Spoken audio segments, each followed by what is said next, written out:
La verdad que preparando el sermón, me decía a Ricky, mi padre me confrontó muchísimo. Me golpeó en varias áreas que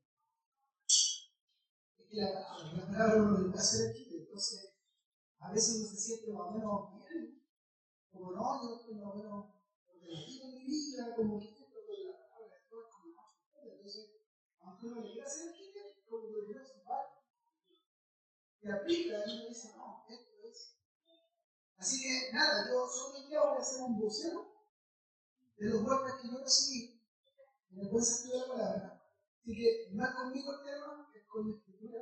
Si usted acusa, recibo, pero para poder también mejorar nuestro caminar en el Señor, pero también tiene mucho de ánimo.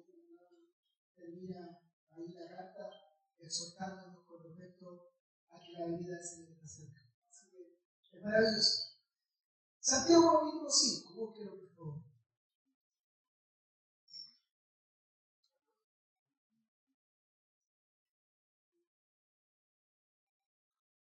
Santiago capítulo 5.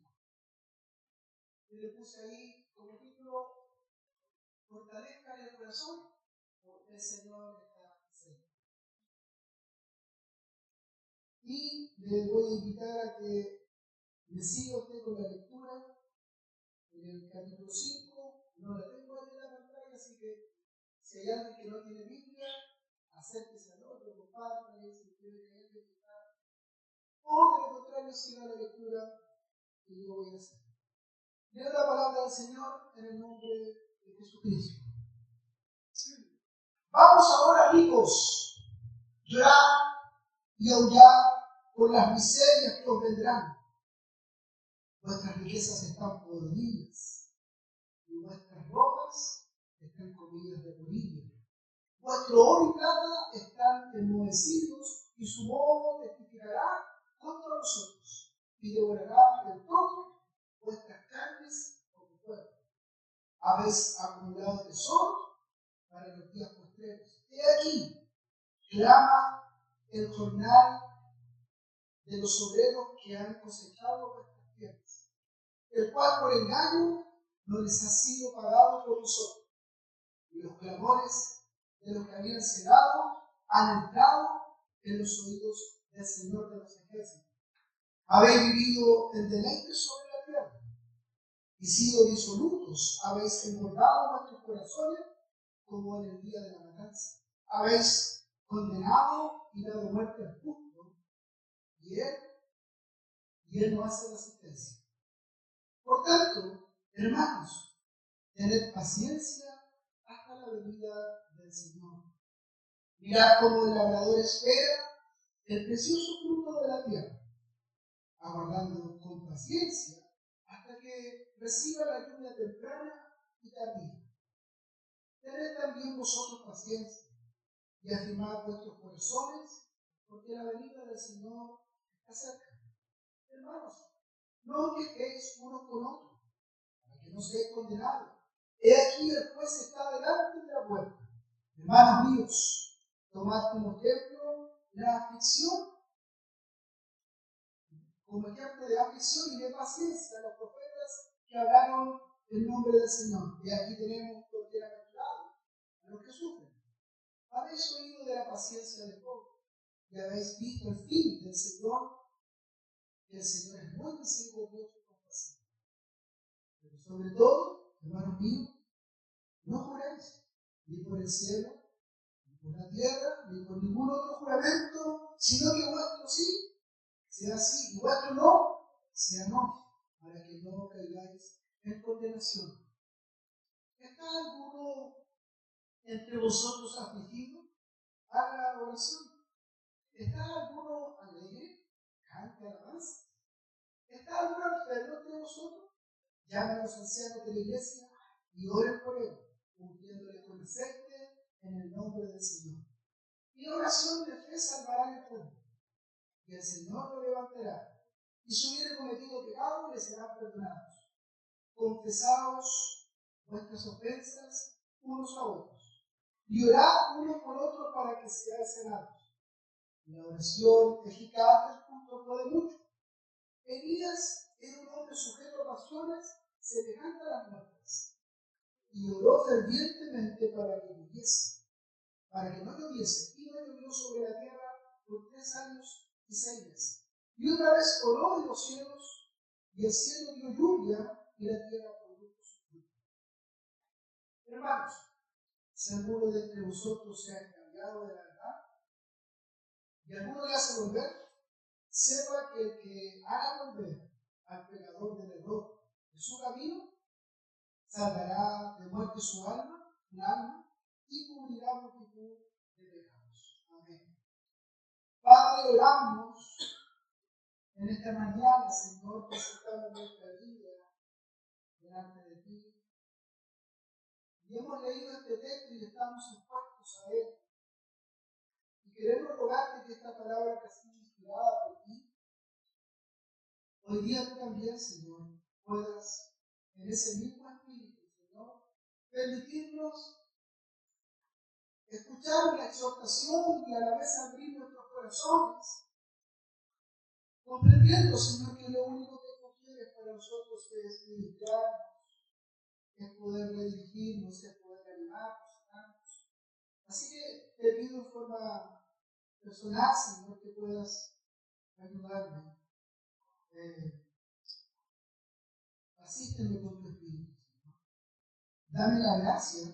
No solo me des, Señor, la capacidad intelectual de poder plantear un discurso, sino que, Señor, permíteme tener y conectarme con tu propio corazón para que esta palabra pueda tener, Señor, justamente esa vida que viene de parte tuya, Señor, de parte de tu Espíritu, para dar vida a nosotros. Gracias, Padre, Señor, y te ruego tu bendición sobre nosotros, en el nombre de Jesús. Amén. Amén. Fortalezcan el corazón, el Señor está cerca.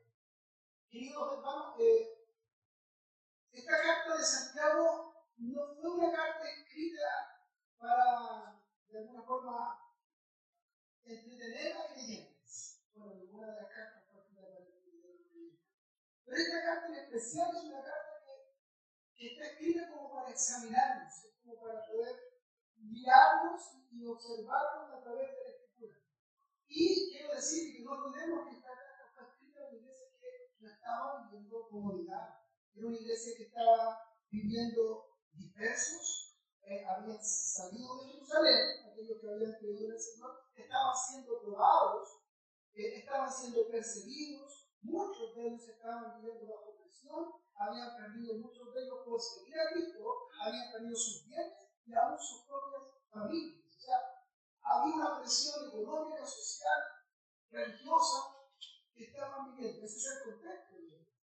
Y en el capítulo 1 nos comenzó diciendo Santiago, en el capítulo 1, verso 2, hermanos míos, tened por sumo gozo cuando os encontréis en diversas pruebas, sabiendo que la prueba de vuestra fe produce paciencia. Tenga la paciencia su obra perfecta, para que ustedes sean perfectos y cabales, sin que les falte cosa alguna. Se nos partió diciendo que el apóstol Santiago nos está diciendo que había que tener gozo en medio de las pruebas, porque las pruebas estaban produciendo algo en nosotros. Y entonces nos está dejando desde el inicio muy claro que la fe verdadera no se demuestra cuando todo está bien, sino que la fe verdadera se va a demostrar cuando las cosas están mal, cuando las cosas no van bien. Aprendimos luego también ahí en el capítulo 1 que no basta solo con oír la palabra, sino que hay que hacerlo.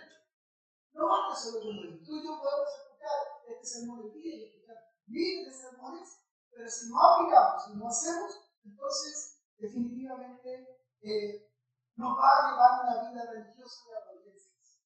Entonces, la palabra hay que vivir, hay que encarnarla. En el capítulo 2 nos desafió en el texto acerca del favoritismo, ¿no es cierto? Y nos habló también acerca de la fe sin obras es muerta, o mucha conexión con esto de que si oímos la palabra también tenemos que vivirla. Capítulo 3 nos confrontó con esto que es la lengua, ¿no es cierto? Acerca de lo que decimos, diciendo que con nuestra lengua nosotros podemos bendecir y también con esta misma lengua podemos maldecir a los que están a nuestro alrededor. Capítulo 4 nos llamó a la humillación, ¿no es cierto? Y nos llamó a la rendición total. Someteos pues a Dios, resistir al diablo, y nos habló de la fragilidad de la vida, ¿no es cierto? Acerca de la humildad de poder decir, mañana iremos y negociaremos y haremos tal o cual cosa, cuando ustedes debieran decir solo si Dios quiere. Amén. Porque la vida no nos pertenece. Santiago dice que ustedes son como la neblina que aparece por la mañana y luego desaparece, como la flor del campo. Entonces, ahora cuando entramos al capítulo 5, que ya está cerrando esta carta, y podemos mirar un poco el horizonte de esta carta con más claridad de lo que hemos venido diciendo, nos dice algo muy importante para el alma, para nuestro interno, después que nos ha exhortado, que nos ha bendecido con la escritura y nos ha llevado a confrontarnos con nuestra vida cristiana. También dice, tened también vosotros paciencia y afirmar vuestros corazones porque la venida del Señor está cerca. Después de hablar de las pruebas, después de hablar de las obras, después de hablar de la lengua, después de hablar de la humildad, de la dependencia con Dios, ahora nos confronta con una verdad que es gloriosa, con una verdad que es maravillosa, que es lo más alto que podemos ver en la Escritura, que es que Cristo viene. Cristo viene. Cristo viene. Eso nos está diciendo. Pero no nos está mencionando la venida de Cristo como una postura teológica, escatológica, a la cual nosotros debamos discutir. No nos está diciendo que Cristo viene para que estemos pensando de esa forma. Él está hablando acerca de que la venida de Cristo es un elemento que si está firme, vivo en nuestros corazones, es algo que debe transformar entonces nuestra forma de vivir. Porque si Cristo viene, ¿usted cree que Cristo viene o no?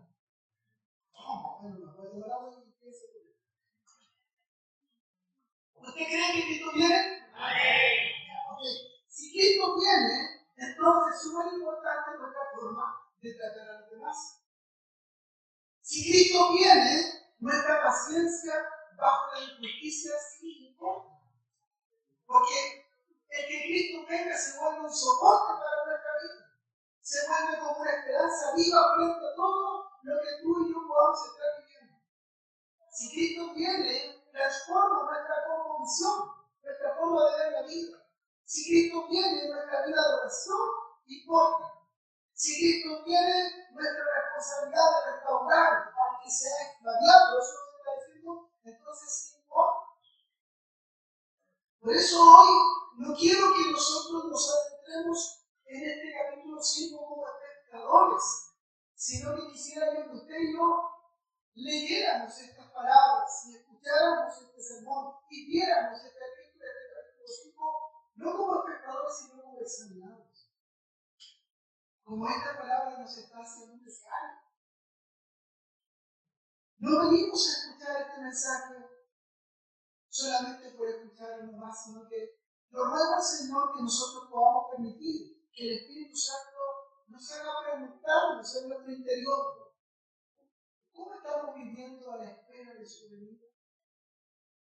¿Cuál es nuestra forma de vivir? ¿Vivimos igual que todos los demás? ¿Vivimos con justicia o vivimos con egoísmo? A la espera del Señor. Porque ese es el punto. Aquí la ecuación es esa.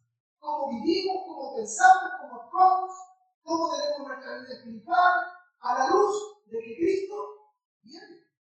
Entonces, ¿cómo estamos viviendo mientras esperamos al Señor? ¿Con paciencia o con amargura? ¿En oración constante, en dependencia del Señor o en autosuficiencia? ¿Rescatando al que ha caído, a mi hermano que ha caído y que ha quedado en el camino, o ignorante? ¿Cómo vivimos a la luz de la venida de Cristo? Así que esta carta que comienza hablándonos acerca de las pruebas, termina hablándonos de la venida del Señor. ¿Por qué? Porque la fe que resiste las pruebas, esa fe que hablamos que es entrenada en medio de la prueba, esa fe es la misma que espera con esperanza viva la venida de Cristo. No hay una dualidad en esto. No podemos decir, no, en este aspecto yo sí espero, pero acá no actúo. No vivo en relación a eso. No, tiene que actuar en sintonía, en coherencia con aquello que nosotros creemos. ¿Creemos que Cristo viene? Entonces esta carta nos va a exhortar en esa realidad. Si creemos que Cristo viene, entonces hay cosas que se vuelven muy importantes y otras que no tanto. Así que vamos inmediatamente a lo primero que yo encuentro ahí. Esperamos el regreso de Cristo con una vida justa. Y aquí les confieso que yo, cuando parte esto, porque dice Santiago, comienza con un grito profético. ¿Y qué dice? Vamos ahora, ricos. Dice, llorar y aullar por las miserias que os vendrán. Como dijo alguna vez por ahí, en un punto de oración, alguna vez que les toque a él. Alguna vez en un punto de oración que esa palabra cerca.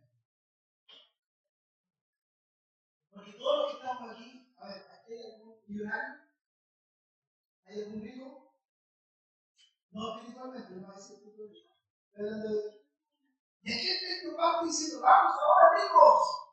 Exclamación, llorar y aullar por las miserias que os vendrán. Y no sé, hermano, como que uno siempre está en el lado del pobre. Uno dice, ya no, porque uno ve las injusticias del mundo, porque uno ve todo lo que pasa a nuestro alrededor, ¿no es cierto? O sea, en todas las áreas, en la salud, en la educación, en la vida misma, en el trabajo. Entonces, aquí parte, vamos ahora mismo, llorando por las miserias que nos vendrán. Y nos recuerda una imagen por lo menos, del Antiguo Testamento, de algunas confrontaciones fuertes que el Señor llamaba al profeta. Amós, ahí en el capítulo 5, condenan a aquellos que oprimen al pobre. En Miqueas, capítulo 6, ¿qué nos dice? ¿Quién pide Jehová? Solamente de ustedes. Solamente pide hacer justicia. Y Levítico, por ejemplo, aquí en relación a lo que vamos a adentrarnos aquí en el texto, Levítico capítulo 19, verso 13, habla acerca de no retener el salario del jornalero. Santiago lo primero que quiero decir es que no condena la riqueza. ¿Ya? No condena la riqueza. Lo que hace es que está condenando la injusticia. ¿Ya? Está condenando el abuso y la indiferencia de aquellos que obviamente tenían una posición de riqueza. ¿Cuáles son las denuncias que está haciendo Santiago? Santiago está denunciando aquí la acumulación egoísta, está denunciando retener sueldos, está denunciando y diciendo está mal vivir con lujos, ignorando el sufrimiento de otros. Está denunciando el condenar al inocente. Y cuando leemos esta parte del capítulo, estos primeros 5 o 6 versículos, es fácil señalar a los ricos como injustos. Es fácil. Porque estamos justamente en la posición de que nosotros no somos ricos. Es como si el texto solo estuviera hablando a los grandes empresarios. Escuchen, ¿no es cierto? Escuchen ustedes que tienen la riqueza. Escuchen Trump. Escuchen todo aquello soberbio, que la verdad que es verdad. Pero pareciera que solo estuviera apuntando a esos sistemas, ¿no es cierto?, corruptos, sistemas opresivos. Pero la palabra nos fue escrita para que señalemos hacia afuera. Y les dije al principio, este capítulo 5 no tiene la intención que seamos espectadores, sino que tiene la intención que seamos examinados.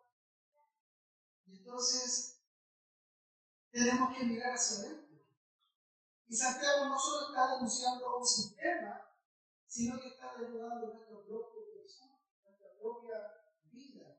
Y si somos sinceros, hace unos años atrás, se deben recordar cuando estaba el estallido social y nosotros estábamos ahí. ¿Se acuerdan cuando una vez dije, todos somos Piñera? ¿Verdad? ¿No se recuerda eso? Pero lo dije, ¿en qué aspecto?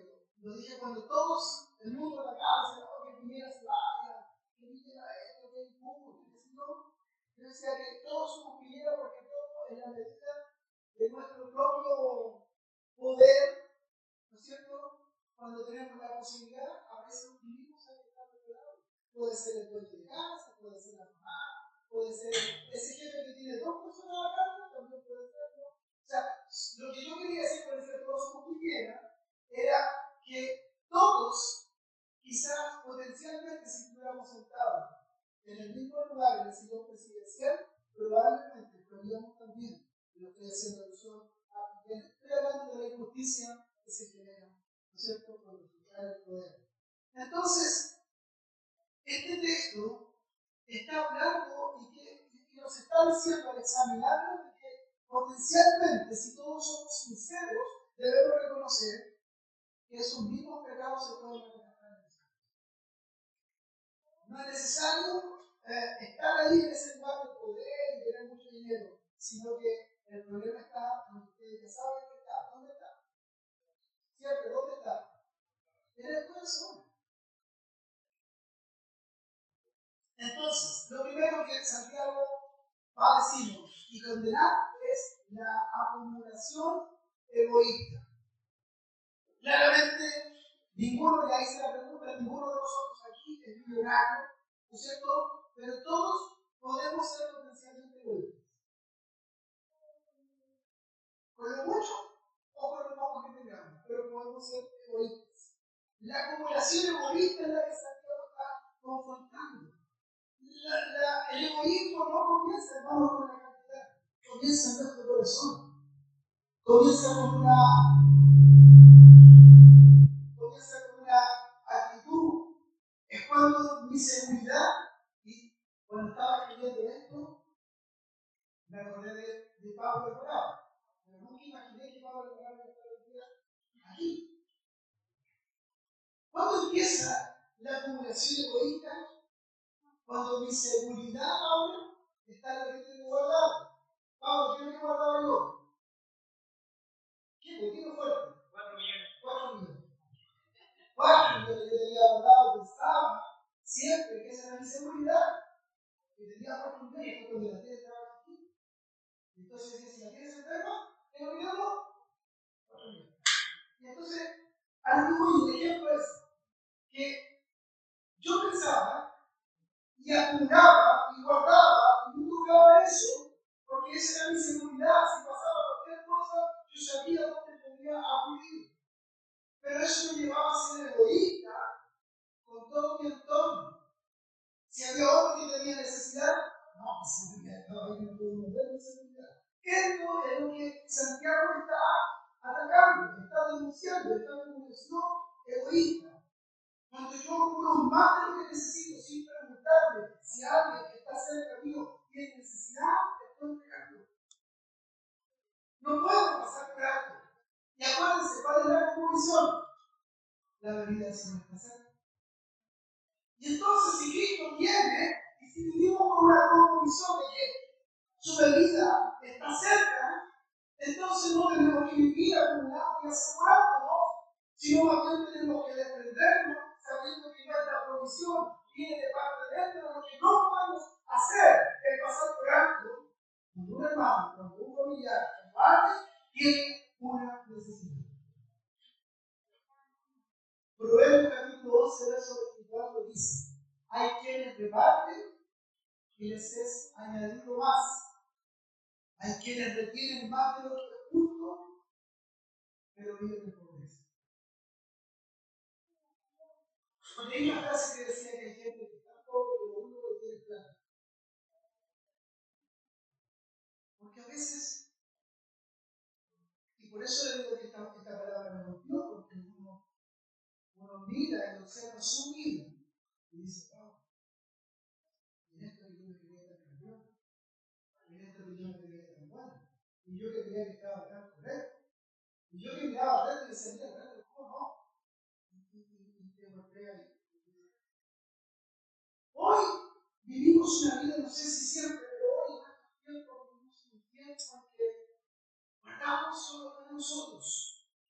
Recursos están disponibles, pero para nuestros gustos, para nuestro beneficio. Compramos lo último, cambiamos cosas que a veces no son necesarias cambiar, mientras sabemos que a veces al lado nuestro hay hermanos que están luchando por lo nuestro, con alguien que está luchando para dar la olla.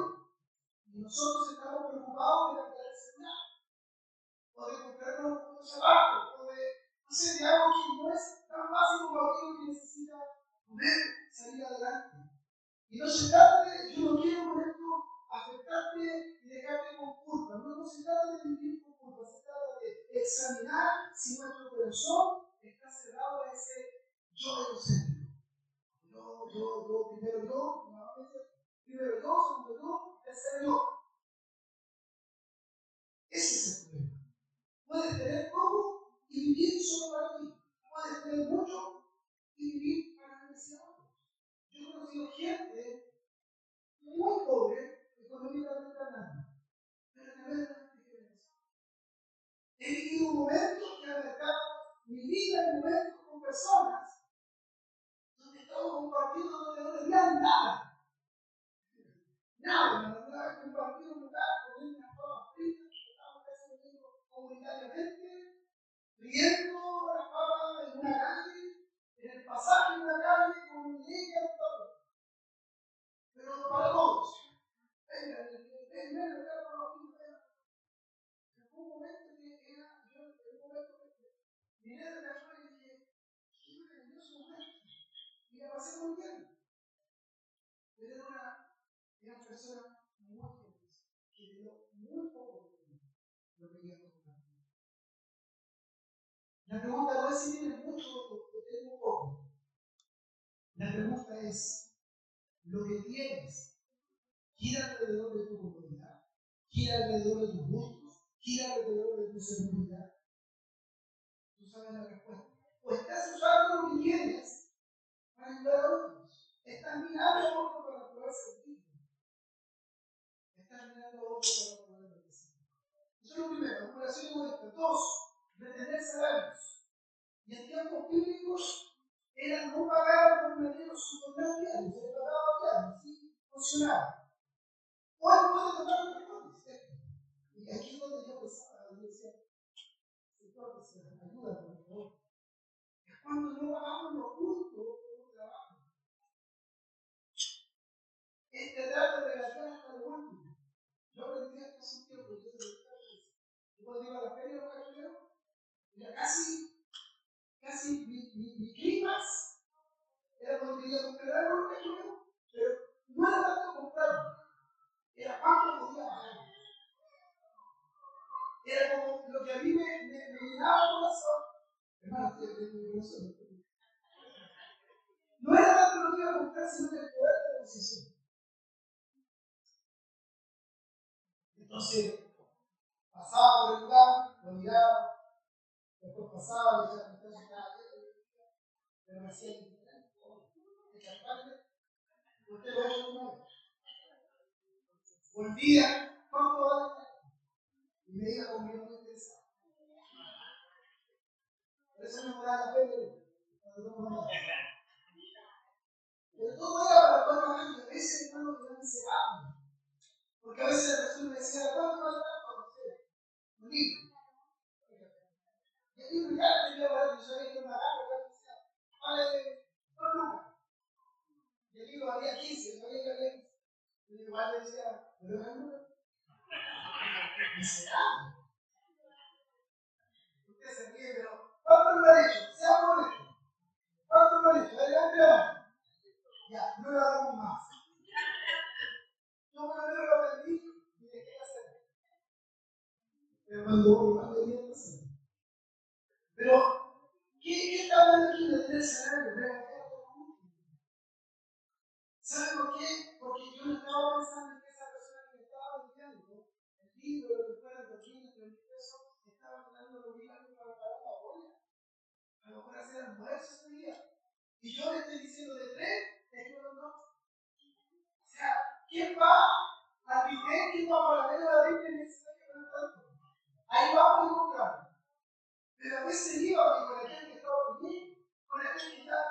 poco, que por eso está la feria vendiendo lo que pueda sacar de la rica para llevarse a la casa. Y yo voy tratando de bajar. Eso es lo que está aquí, diciendo el texto, cómo nos aplica a nosotros. El problema no es negociar, porque uno podría a veces negociar alguna cosa. El problema es aprovecharse de lo vulnerable que uno es. Ustedes lo van a entender, si no se va a querer llevar el nuevo a casa. Eso es lo equivocado. Es cuando regresamos el pago sabiendo que estamos afectando algo. ¿Cuánto necesita tener que pagar algo? Y tiene la plata y no la paga. Sabiendo que no, que a lo mejor puede estar complicado, que necesita la ayuda. Pero usted qué hace? No, porque para usted no es prioridad. ¿Está bien eso? A veces tenemos esa mala costumbre, teniendo dinero, debemos pagarlo. Debe ser una prioridad. Es cuando, como empleadores, presionamos muchas veces aquí nosotros, por eso digo yo, igual lo he venido. Todos somos piñeros, cuando en ese tiempo se hablaba de que todos somos piñeros, y a veces aquellos hermanos que tienen también trabajadores, gente que trabaja en tu casa, ¿saben qué hacen un trabajo? A veces nosotros intentamos sacar mayor provecho. ¿Ya? Por ejemplo, voy a poner un ejemplo. Usted contrató a alguien y le dijo para conquistar esa muralla. Y él le dijo vale X, la pintura de esa muralla. Entonces cuando llegó el maestro, como usted dice que está avanzando rápido, entonces a la hermana se le ocurre que, oiga maestro, que está aprovechando que está como la pintura ahí, ¿no es cierto? Voy a hacer un parchecito ya. Y sale que tengo allá de suelta, voy a ir a parchar esta plana, y empiezo con la misma lógica, que lo que me haga mucho más trabajo. Eso también es importante. ¿Se dan cuenta que todo lo llega un poco? ¿Lo ha hecho una vez? Ahora se deja de solo. Ahora ya. Ok. Estas son formas de poder, de esta denuncia que está haciendo Santiago, de esta retención de salario, de cuando vendemos algo defectuoso pero ocultamos, que es algo que está mal. Nos quedamos callados. Y el problema no está en que nosotros podamos ganar, el problema es que queremos ganar a todos. Ahí está el problema. Entonces, tenemos que aprender de esto. Tenemos que aprender a ser justos. Tenemos que aprender a vivir una vida con justicia. Con esta justicia, no esta justicia que viene del mundo. Porque la justicia del mundo no es justicia. Es la justicia que viene de parte de Dios. Es esa cosa cuando dice, esto es correcto, esto es lo correcto. Pero te voy a pasar de todo, con esto, es que parece que voy a dar de más, es que podría aplicar y. No, pero ¿qué es lo correcto? Yo sé que el Espíritu Santo a nosotros nos hace seria. Y nos dice, y el Espíritu Santo nos da culpa frente a situaciones en las que a lo mejor uno hasta podría decir, no, pero la ley lo permite. Pero tú y yo sabemos que es incorrecto. Entonces actuamos como el Espíritu Santo dice. Porque la ley, muchas veces, a veces, vivir ignorando el sufrimiento, viviendo lujos para nosotros, pero ignorando el sufrimiento de Dios. Dice aquí en la carta, dice, habéis vivido el deleite sobre la tierra. Y quiero decir algo muy claro, que dice, el pecado humano no es disfrutar. Si podemos disfrutar lo que Dios nos da, de hecho, Dios nos dio lo que tenemos para disfrutarlo. Si el problema es no saber dónde, es en la indiferencia con el dolor. No está mal que tú puedas disfrutar, no está mal que tú puedas sentir el placer de salir, de ir de vacaciones, de comer algo bonito, de compartir con tu familia. No hay nada de eso mal. Dios lo ha permitido, Dios te lo ha dado, no lo hagas con culpa. Solo tenemos que mantener conexión con nuestra realidad, con lo que está en el lado nuestro. No podemos desconectarnos del dolor ajeno. Es posible muchas veces hoy día, por eso esta es una palabra que nos está examinando, es posible en este mundo vivir tan consumidos en nuestra comodidad que podemos llegar a volvernos insensibles Podemos ver en las noticias y vemos la necesidad de otros y muchas veces como si nada. Sí, no, y a veces, oye, qué terrible lo que está pasando allí, oye, qué terrible la situación de conmigo, y lo que está pasando, y mira que se todo. Y bueno, pensamos y decimos a nuestro bueno, hazme el libro para nadie. Es más, podemos llegar a decir, Señor, ayúdame. Y lo que nos está diciendo esto es como, bueno, ¿y tú? ¿Por qué no le ayudas? Es que yo no tengo tanto. Bueno, pero con lo que tú tengas, tú puedes, yo puedo ayudar. Pero muchas veces la desconexión con la necesidad de otro nos vuelve tan sensible que ni siquiera nos interesa. No se nos ha acostumbrado a eso. Sin problema. Ezequiel, en el capítulo 16, nos describe cuál fue el pecado de Sodoma. Y nosotros creemos que Sodoma y Gomorra siempre hablamos del pecado sexual. Pero el gran pecado de Sodoma, dice el texto bíblico, la soberbia, la saciedad de pan, o sea que tenían mucho para ellos, la abundancia de los ciudadanos, su nada, y no fortaleció. Dice, este fue el pecado. Y no, ellos estaban en soberbia, en saciedad, tenían toda abundancia, y no fortaleció la mano y la cultura. Ese fue el pecado. Creo que a veces no pasa. Estamos un poco indiferentes. Condenar al inocente. Habéis condenado a la muerte al justo. Y tal vez nosotros, ninguno de nosotros nos va a llevar a área del tribunal, excepto Mauricio que no le dice, porque eso pega lo que hay que hacer. Pero quizás nosotros nunca hemos tenido un juicio y hemos llevado a alguien a un tribunal. Pero ¿cuántas veces hemos condenado a nuestras palabras? Y nosotros condenamos, sin ningún tribunal, condenamos cuando juzgamos a otro sin conocer la historia completa. ¿Cuántas veces? Conocemos partecitas de la historia. Juzgamos a otro cuando difundimos un rumor que va a afectar la obra. Juzgamos cuando cancelamos a otro por un error que ha cometido. No, está ya etiquetado. No es más, no es salida. Cometió un error y cancelamos. Tratamos con dureza a quien a veces se está luchando. ¿Cuántas veces nosotros no hemos parado con algo que evidentemente se ha dado mucho control y decimos, pero está mal? ¿Y por qué no dejáis de hacer esto? ¿Por qué siempre lo mismo está mal? Y si así, no, no te quiero que ¿sí o no? Pero somos jueces, nos sentimos así. Tenemos que aprender de esto. Porque, ¿sabe qué? El mismo nuestro Señor Jesús fue justamente el justo condenado por intereses egoístas. Entonces, cuando nosotros actuamos con dureza, sin misericordia por otros, nos parecemos más a los abusadores de nuestro Señor que a nuestro Señor. Y como cristianos fuimos llamados para parecer a nuestro Señor. Entonces, ojo. Así que este pasaje nos está invitando a mirar, a observar estas cosas. Estoy acumulando sin compartir, estoy reteniendo lo que los puntos, estoy viviendo súper bien mientras ignoro el dolor de los demás. Estoy condenando a otro que en vez de condenarlo debería restaurarlo. Estoy haciendo esas preguntas. Dos, dice aquí, esperamos con paciencia, confiados en la fidelidad de Dios. Después de denunciar la injusticia, Santiago va a consolar a los creyentes y le va a decir tener paciencia hasta la venida del Señor.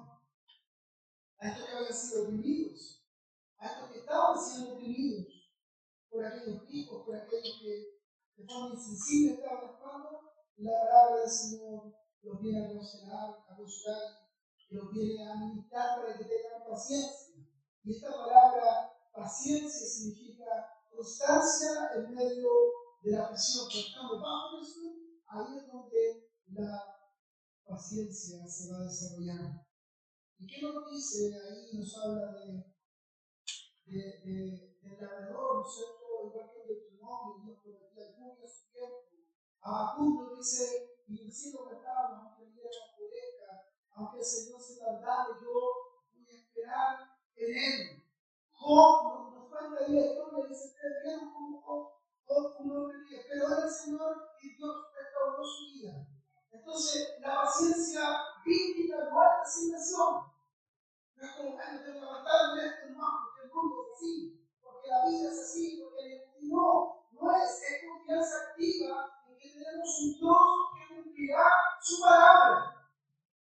Es esa confianza, esa esperanza, esa certeza de que mi Dios es fiel y sé que vivo en un mundo injusto, sé que vivo en un mundo afectado, caído, pero tengo un Dios que es fiel y entonces por eso puedo esperar, pero en esta espera activa es una paciencia firme en la promesa del Señor, en la promesa de su vida. Y entonces es un ejemplo para nuestra vida que debemos constantemente como creyente que trabaja con integridad mientras todos prosperan haciendo trampa. ¿Has visto eso? ¿Has visto eso? ¿Has visto vecinos que viven en nuestras poblaciones y uno ve hoy en una casa? Y a mí me ha costado la vida de plantar una casa o comprar una casa ¿y por qué? Usted sabe por qué, ¿no? Porque ahí la vida. Y dice, Señor.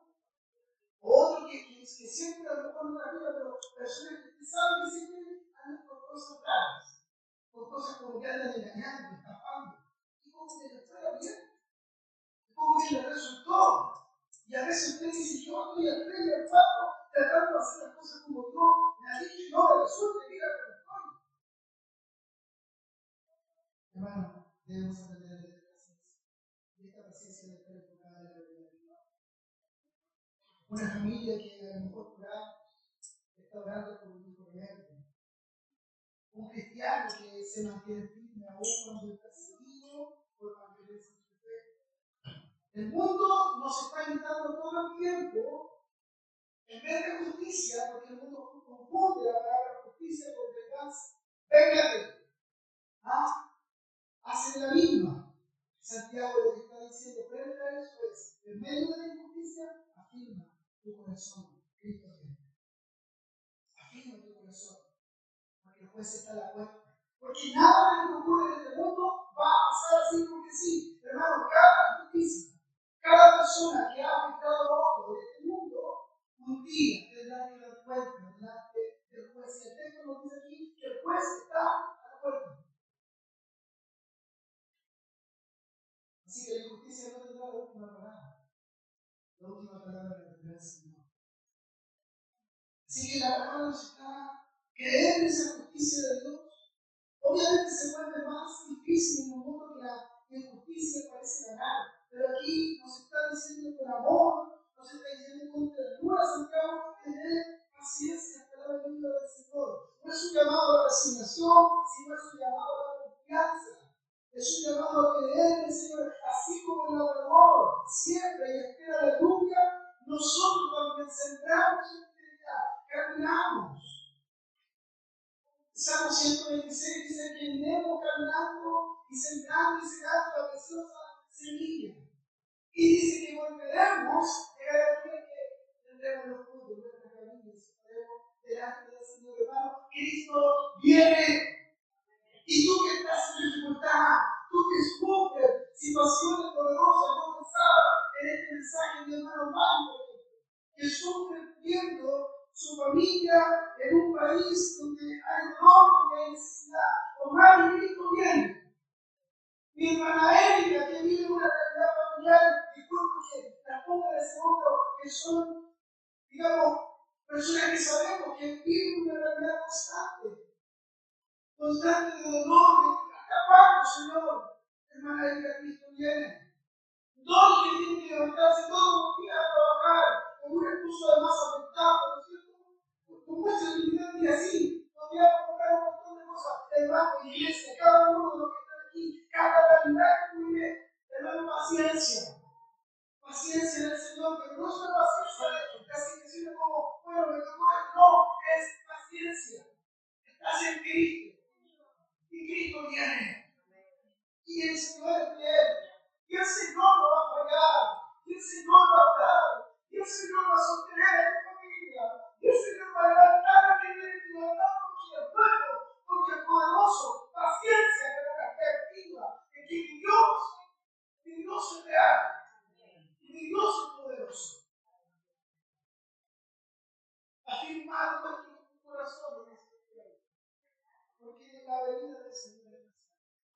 Si te estás viendo tan variado en la fe, afirmar nuestro corazón, afírmate en el Señor, afírmate en la fe, afírmate en su palabra. Cuando un mundo te golpea, te vas al suelo.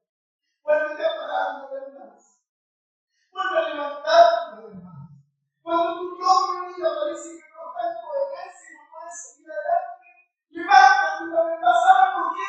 No porque eres muy fuerte, pero lo que dice aquí, afirma nuestro corazón. Porque la venida del Señor está cerca, hermano. Cristo viene. Le diría, ojalá Él nos permita mirar y decir, sí, Cristo viene, Él puede estar. Dice que el juez está delante de la puerta. Él no está lejos. Él no está distraído.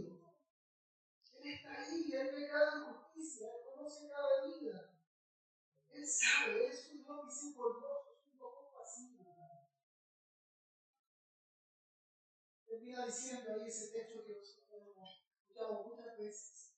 No lo voy a explicar completo, pero mientras esperemos, vivamos con integridad. Y por eso dice que cuando sí sea, que cuando sí sea, y cuando no sea, no. No juren, dice ahí, ni por el cielo, ni por la tierra, ni por ninguna otra cosa. ¿Por qué? Porque los judíos cuando de partida no podían jurar en el nombre del Señor. Entonces, como tenían que buscar, como la integridad se había perdido, como estaban estos ricos que explotaban y eran opresores, entonces se había instalado la manipulación, la mentira, la promesa que no se cumplían. Y ellos empezaban entonces en ese contexto, mira, te lo juro por el cielo. No puedo jurar por Dios, te lo juro por el cielo, te lo juro por la tierra, te lo juro por mi mamita, dice el mundo. Y lo que está diciendo ahí solamente es que vivamos con integridad verbal. Quiero decir que lo que decimos sí, es así. Es así, lo voy a hacer. Si te comprometiste a algo, si dijiste sí, que sea así. Y si es no, bueno, es no, pero que sea firme. Que sea, que en el fondo que no tengamos que añadir nada más, sino que tu palabra sea suficiente porque eres íntegro. Y que la gente sepa que cuando tú dijiste que sí, es sí. No sé si a ustedes les pasa, pero a mí me pasa. Que cuando alguien me dice X, no, si voy a ir, no sé si, porque no conozco. Sí, sí voy a llegar a la hora. Por eso hay mucha gente que dice que va a llegar a una hora y no llega a esa hora.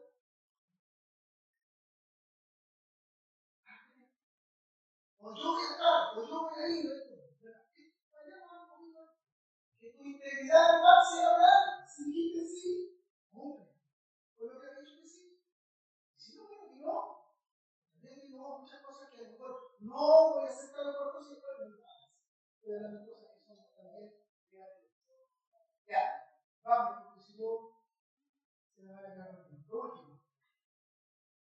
Listo, aquí vamos, esperando al Señor, orando, cumpliendo virtudes con nosotros. La espera no es pasiva, ya lo dijimos. Es una espera que ora y que actúa. Es una espera que está ahí en actividad. Es una iglesia que ora. Si estás, aquí el texto es simple, dice, si estás afligido, ¿qué tienes que hacer? Orar. Y si estás alegre, es simple, no hay texto que darle vuelta. ¿Estás afligido? Pero rápido, ¿estás afligido? ¿Estás alegre? Canta. Sí, pero no me enredó mucho el texto ahí. Dice aquí, hablando de Elías, que es un hombre semejante a nosotros, con las mismas pasiones que nosotros, o sea, de las mismas debilidades que nosotros. Elías oró y los cielos se cerraron, y luego Elías oró y los cielos se abrieron. Ahora, Elías era un superhéroe, ¿no? Era un animal, tenía poderes especiales, ¿no? ¿Qué tenía Elías que en el fondo tenía fe y tenía convicción en Dios. Una vez escuché una historia de una abuelita cristiana. Dice que en la ventana de su cocina, en el campo, llegó una gente que empezó a ponerle un cerro de basura. Empezaron a notar un poco la mirada que tenía hermosa y esa abuelita empezó a orar. Empezó a orar por esa situación. Y entonces ella se ponía hablando de hablar con orar con fe y con convicción. Entonces ella toda la mañana oraba y se colocaba en la cocina y cerraba los ojos y decía: Señor, te pido por ese cerro de basura que está ahí, que desaparezca ahora, en el nombre de Jesús. Y terminaba la oración, miraba y adivine qué. Ella decía: yo sabía que no se iba a salir. La abuelita lo oraba con convicción. Siempre no, y abría los ojos y decía: yo sabía que iba a salir. Muchas veces nosotros vivimos nuestra vida orando por cosas, por necesidades que tenemos, pero somos como la abuelita, que termina la oración y dice: yo sabía que no iba a pasar. Yo sabía que no iba a cambiar. Yo sabía que no iba a resultar. Tenemos que orar creyendo. Tenemos que orar con convicción, hermano. Y no tenemos que desesperarnos, sino que aprender a esperar en el Señor. Pero no podemos rendirnos a la seguridad que nosotros y decir: parando con la posibilidad diciendo: no, sí, Señor, que no iba a hacer. ¿Qué hagamos? ¿Cuánto han visto milagros del Señor? ¿Usted ha visto milagros del Señor? Dios es increíble, hermano. Entonces, ¿cuándo va a ocurrir esto? ¿Cómo debe ocurrir esta espera del Señor? Tiene que ser en oración, cuidando uno con otro. ¿Cuándo una iglesia va a ser una iglesia poderosa? Cuando es una iglesia que estamos orando por restauración, estamos orando en comunidad, una iglesia que ora y que cuida unos con otros, un matrimonio que van a ser restaurados por la oración perseverante. Es donde vemos a jóvenes rescatados cuando pensábamos que nada se podía hacer. Dios hizo algo.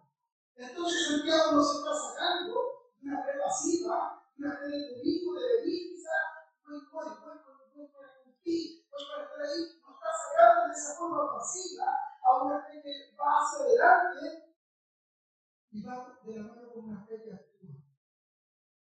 Y después de hablar de la paciencia y de la venida del Señor, ahora nos muestra que la iglesia que realmente cree que Cristo viene,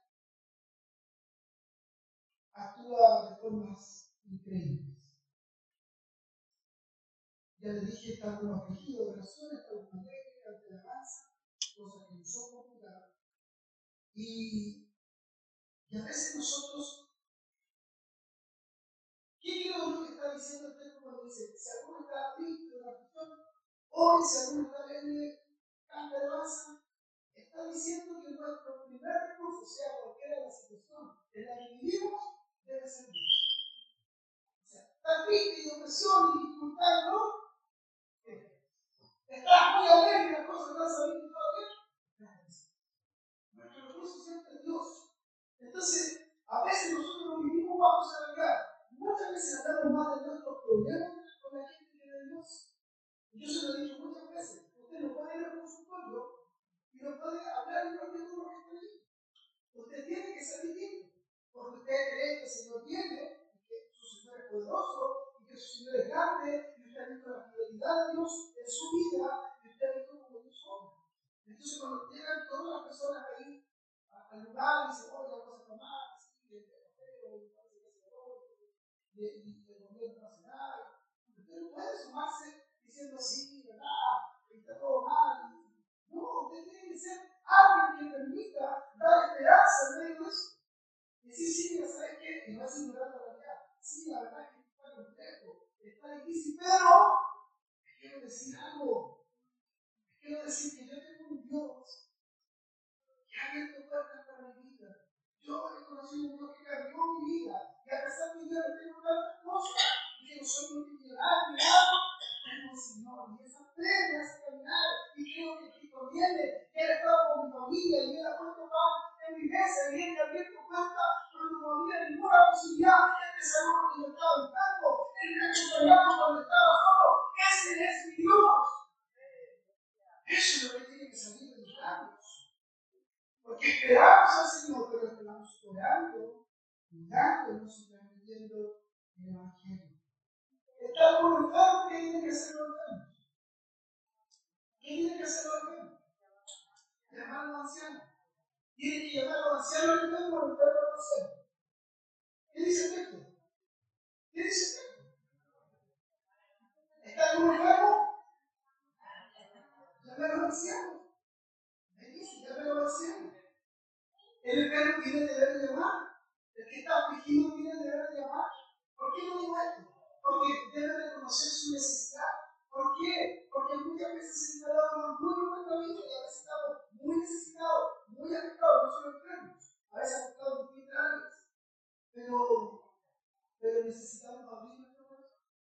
No, es que yo no quiero molestar a nadie. ¿Usted ha escuchado esto? No? Es que yo no quiero molestar a nadie. Yo cuando escucho eso, es que no quiero molestar a nadie, no puedo dejar de pensar que la frase termina diciendo yo no quiero molestar a nadie porque no quiero que me hagan nada. Porque si no quiero molestar a nadie, no quiero que nadie tampoco a mí me dice, oye, no, prefiero mantenerme ahí. En mi propia burbuja, yo me la arreglo solo, yo veo cómo salgo de esto. Bueno, eso va totalmente contrario a lo que el texto nos enseña. Dice que cuando está enfermo, llaman al anciano y los ancianos deben colaborar y la iglesia debe responder con oración, ferviente, no con indiferencia. Y el que haya cometido pecado, dice el texto, le será perdonado, confesado, puesto su ofensa, los unos a los otros y orando por otros. Y esto se le da a nuestra cultura de la iglesia, donde todos estamos bien, donde todos somos sanos, impecables, nos falta la pura gana para empezar a orar. El que haya cometido pecado, ¿cuándo ha cometido pecado? Hace menos mal que ya. El que haya cometido pecado, le será perdonado, confesado, puesto su ofensa, los unos a los otros. Yo, hace algunos años atrás, 25 años atrás, participaba en una iglesia de Pueblo de Santa Cruz. Si hay algo que rescato de Santa Cruz, hermano, era la honestidad que había. Era la honestidad. Nadie nos tenía la apariencia, no había mucha apariencia. Era una iglesia compuesta por una gran mayoría de gente que venía de la droga, de alcohol. Entonces ellos cuando se mataron, cuando yo venía anterior, pensaban que yo llegaba al culto, él decía, ¡oh, me hago cuidar! Sí, te estoy hablando de la muerte. Y si no se daban de pegar, no. Entonces, veamos que así, hermano, venga, de verdad que venga, hermano, yo soy muy honesto, estoy muy abusado en este Señor. Yo ya le tengo que mencionar, pero ¿sabe qué? Yo quiero decir a ustedes, yo no estuve humano. Yo sé que le voy a Señor. Yo quiero pedir perdón delante del Señor, y además yo sé que pero era, o sabe que yo había tenido un problema con mi esposo, y aquí está mi esposa, pero ella lo va a decir, yo sé que era un lugar así podido, y yo hice de menos. No estoy diciendo que tiene que ser igual. No sé cómo te quiero que el bueno no no sé cómo te quiero que el bueno no no tenemos tanto tiempo. No, pero es que nos pasamos para otro lado. Nos pasamos tres por el poder. Y nos pasamos que ahora todos somos perfectos. Y como que aquel que logra manejar de mejor forma y más oculto su pecado, sí que lo descubre como que es mejor. Eso está mal. Está mal. Si lo que debiera haber aquí no es que yo voy a hablar, que votar a todos, no, pero necesitamos que se genere una familiaridad. Siempre uno va encontrando con algunos, ¿no es cierto? Con quien converso y tema, pero esa familiaridad donde puedo abrir un corazón y decir, ¿sabes qué? Por mí estuve hablando, pensado en esto, estoy luchando contra alguien. Y que yo te puedo decir, hermano, no porque no lo respeto, sino que porque yo te puedo decir, a mí, hermano, y también oremos en esta área, cambiemos juntos, fortalezcámonos en la palabra, busquemos ayuda, ¿verdad? Pero sé que está bien de todo eso, mostrarnos más más vulnerable. Dice aquí, si alguno entre vosotros se ha extraviado, y alguno le hace volver, la verdadera fe, la que busca aquí la palabra, no es aquella que se salva sola, es aquella que va en busca de ese camino. La vida cristiana no es aquí, bueno, aquí estamos los que hemos avanzado y somos más capaces que otros. Oye, ¿te acuerdas del hermano tanto? Sí, cayó. ¿No? Y aplicamos el texto ese. Bueno, la palabra dice que los que estaban con nosotros, ya no estaban, dicen, bueno, con nosotros porque ya no estaban. ¡Ay! Y ahí la misericordia de Dios se nos voy a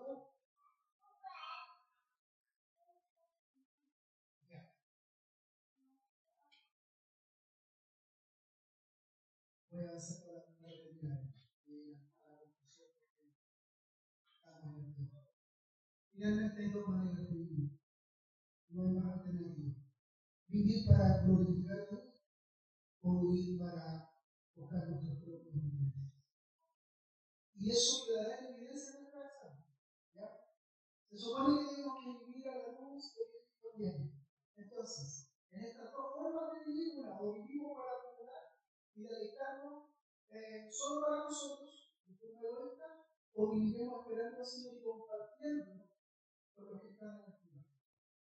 Y cuando hablamos de compartir, no solo en esa parte de nosotros se trata de dinero, se trata de tu tiempo, se trata de tus capacidades, se trata de lo que tú has aprendido del Señor, muchas cosas se pueden compartir. Unos van a vivir viviendo de distintas formas. Ya lo vimos antes, ya hice eso. Pero otros vivirán confiando y descansando en el Señor y afirmando la fe unos con otros. Otros vivirán como vive el mundo y nosotros no deberíamos vivir así, acumulando personas que son corruptibles, que se van a acabar, como dice cuando lo vimos, nadie se lleva nada. Algunos van a vivir así, acumulando personas en esta tierra donde todo perece, pero otros afirmarán su corazón con esa promesa de que Cristo viene pronto. Recordemos, iglesia, la venida del Señor está cerca. El juez está a la puerta. Todas las injusticias que te tocan vivir a ti y a mí, hay un juez que está a la puerta. Hay un clamor de los vividos, de aquel que a lo mejor no es escuchado en distintos lugares, pero ese clamor de los vividos es escuchado por el Señor. La oración del justo dice que tiene poder. Así que nunca dejemos de orar. Oremos porque el Señor es poderoso y puede orar en aquellos corazones que aún nosotros mismos hemos dicho, ya no tiene vuelta. No, sí, tiene vuelta porque Dios es lleno de misericordia. La restauración es posible y esa restauración de personas se va a dar en la realidad de aquellos que esperan al Señor y que están interesados por aquellos que han quedado en el camino. Así que esperemos con justicia, esperemos con paciencia y esperemos orando y restaurando aquel que ha caído. El Señor viene. Amén. Póngase de pie.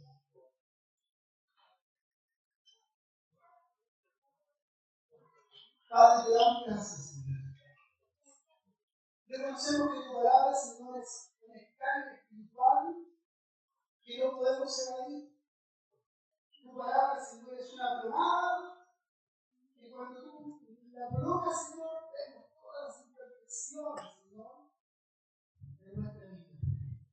Pero gracias porque tú no lo haces para matar, tú no lo haces para desear, tú no tienes la cultura de cancelación, Señor. Tu carácter y tu naturaleza es una naturaleza de amor, de misericordia, de restauración. Y gracias por recibir eso. Gracias porque de verdad, Señor, nos sentimos agradecidos por tanto que tú nos das. Pero no nos permite, Señor, que solo nos quedemos en esa parte de darte gracias y de no entregar a otros también la misma misericordia, el mismo amor, la misma restauración que tú nos ofreces y que nos das a nosotros cada día. Permítenos caminar como iglesia de la vida y que eso cambie, Señor, esa verdad, Señor, de que tú vienes pronto se convierta en el motor de nuestras acciones. O sea, que nuestra vida fluya por Jesús. Ayúdanos con eso, Señor. La forma